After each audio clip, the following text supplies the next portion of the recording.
À la mort d'Auguste, l'Empire romain s'étend sur plus de 3 millions de kilomètres carrés, soit 6 fois la superficie de la France, et comprend autour de 60 millions d'habitants. La population se répartit entre citoyens, esclaves et affranchis. On compte alors 4 millions de citoyens dans tout l'Empire, dont 320 000 à Rome. Pour les garçons, le passage à l'âge adulte a lieu entre 14 et 17 ans. Les jeunes filles pouvaient être mariées à partir de 12 ans et soumises à l'autorité des hommes leur vie entière. La famille type est composée d'un père, d'une mère et de 3 enfants. On divorce facilement, on peut se remarier une ou plusieurs fois. Les unions ne sont pas forcément dictées par l'amour, mais par des considérations plus matérielles, comme le pouvoir et l'argent, et leur but premier est d'assurer une descendance mâle aux familles. La journée du Romain moyen, plutôt matinale, débute à 4h30 en été, à 7h30 en hiver. Il reçoit ses clients et court ses différentes affaires entre 6h30 et 9h. Sa journée de labeur se termine à midi, il se détend ensuite au terme et dîne dès 15h. Le Romain tire ses richesses de la nature. 85% de la population travaille la terre.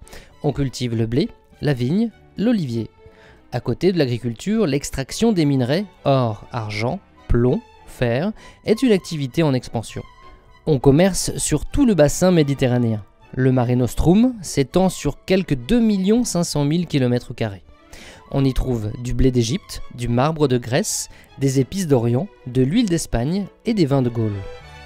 Il existe alors 15 000 km de route et chacune mènerait, comme le veut le dicton, à Rome.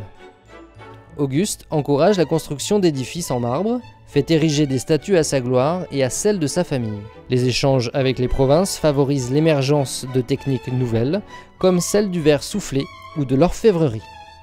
Sous la République, on compte une 60aine de jours pour les jeux chaque année, l'Empire en connaîtra jusqu'à 175.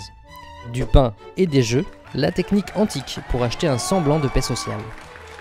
En parallèle des grands dieux grecs assimilés par les Romains, des dieux indigènes sont honorés par de nombreux rituels, sacrifices, libations, prières.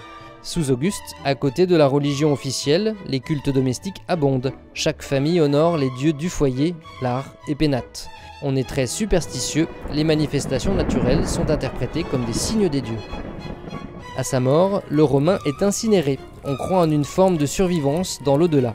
On se représente le mort sous la forme d'une ombre qui, on l'espère, ne viendra pas tourmenter les vivants et trouvera sereinement le chemin des Champs-Élyséens.